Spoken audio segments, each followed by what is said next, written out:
You know that moment when you're trying to explain something to your partner, and somehow they hear something completely different? You're sitting there thinking, that's not even what I said. It's frustrating, right? Because at that point, it's not even about who's right or wrong. It's about feeling misunderstood.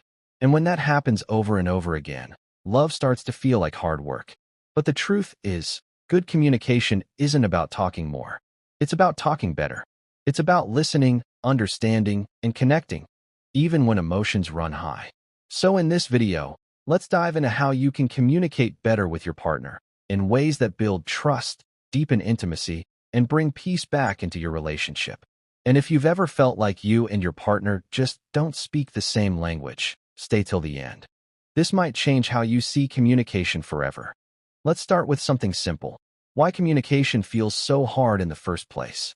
Every couple you know, even the happy ones, struggle with communication at some point. That's because we all have different ways of expressing love, frustration, and emotion. Dr. John Gottman, one of the most respected relationship researchers, once said there are 5 main types of couples when it comes to communication.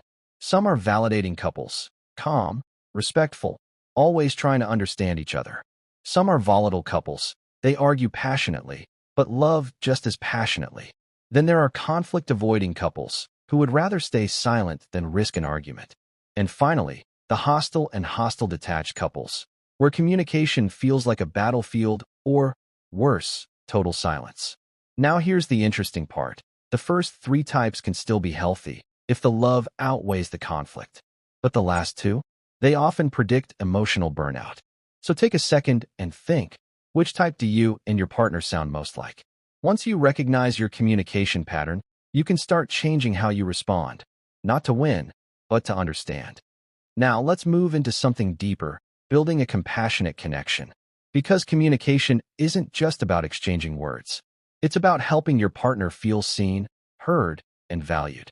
Imagine this. Your partner comes home after a long, rough day.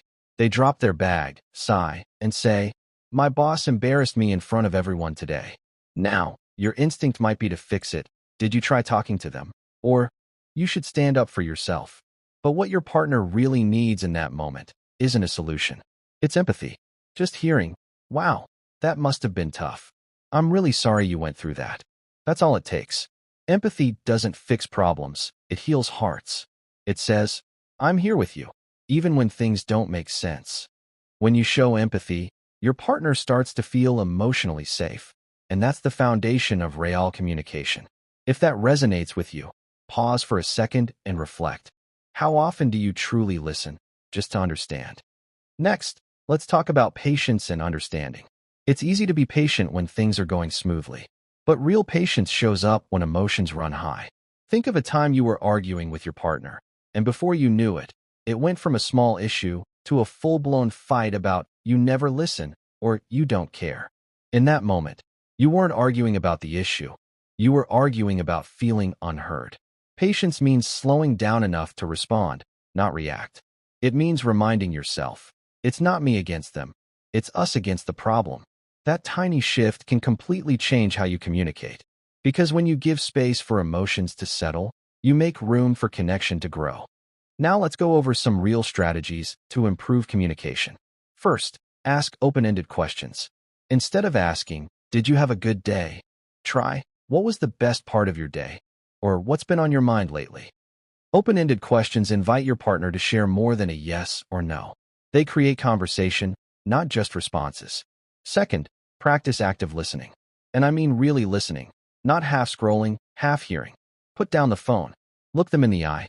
Nod. Repeat what you heard. So what you're saying is, "You felt ignored earlier?"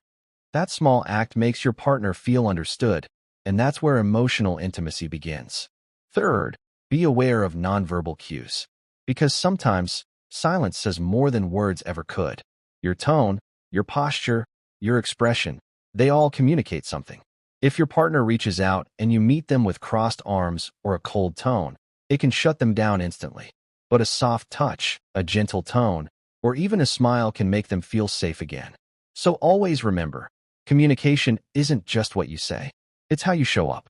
Let's talk about something most couples overlook, the power of small habits. These little things build connection every single day.